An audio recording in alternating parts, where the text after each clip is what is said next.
Hello મિત્રો, મારી YouTube ચેનલમાં આપ સર્વનું હાર્દિક સ્વાગત છે।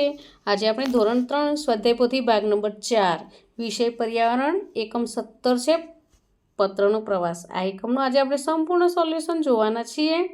અહીં પ્રશ્ન 1 છે, નીચે કેટલાક સંદેશા વ્યવહારના માધ્યમના ચિત્રો આપેલા છે, તેને ઓળખી અને તેનું નામ લખો। તો અહીં પહેલું છે ટપાલ, બીજું આંતરદેશીય પત્ર, બીજું આગળ મોબાઈલ, પછી વર્તમાનપત્ર, પછી ટેલિફોન, પછી આ કબૂતર, ટેલિવિઝન અને રેડિયો। હવે પ્રશ્ન 2 છે, પ્રશ્નનો જવાબ લખો। તો અહીં આપણે ખાસ 4 પ્રશ્નો આપેલા છે, તેનો જવાબ આપણે મેળવીશું।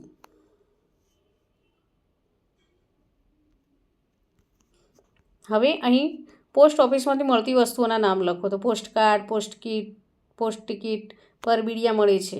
પછી પહેલાંના સમયમાં સંદેશો કઈ રીતે મોકલવામાં આવતો હતો? તો પ્રાણીઓ, પક્ષીઓ દ્વારા મોકલવામાં આવતો હતો।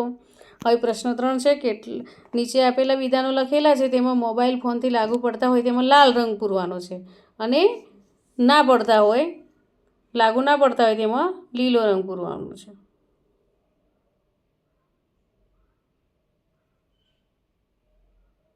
બંનેમાં લાગુ પડતા હોય તેમાં બંનેમાં રંગ પૂરવાનો છે।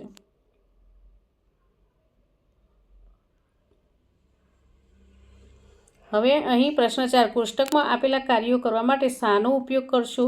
તે કૌંસમાં આપેલ વિકલ્પમાંથી શોધીને લખો। તો વિદેશમાં રહેતા મિત્ર સાથે વાત કરવા તો વિડીયો કોલ, આશાબેનને પૈસા મોકલવા મની ઓર્ડર, માત્ર સમાચાર સંભળાવવા તો રેડિયો આવશે। પછી અર્જુન શાળામાં નથી જવાનો તો રજા ચિઠ્ઠી, આખા ગામને સમાચાર આપવા તો ઢંઢેરો પીટાવવો, ફિલ્મ જોવા માટે તો ટેલિવિઝન, પછી શહેરમાં રહેતા મામાને લખીને સંદેશા મોકલવા તો પત્ર, પહેલાંના સમયમાં સંદેશા મોકલવા તો કબૂતર, આપત્તિ સમયે સંકેત આપવા તો સાયરન વગાડવું। પ્રશ્ન 5 છે, વિધાનો ખરા છે કે ખોટા તે જણાવો। પહેલું વિધાન ખરું છે, બીજું ખોટું છે, ત્રીજું વિધાન ખરું છે, ચોથું ખોટું છે, પાંચમું ખરું છે, છઠ્ઠું ખરું છે અને સાતમું ખોટું છે। પ્રશ્ન 6 છે, આપેલા વિકલ્પોમાંથી યોગ્ય વિકલ્પ પસંદ કરી બોક્સમાં લખો। તો પહેલામાં બી આવશે, બીજામાં એ આવશે, ત્રીજામાં સી આવશે, ચોથામાં ડી આવશે, પાંચમામાં ડી આવશે, છઠ્ઠામાં બી આવશે।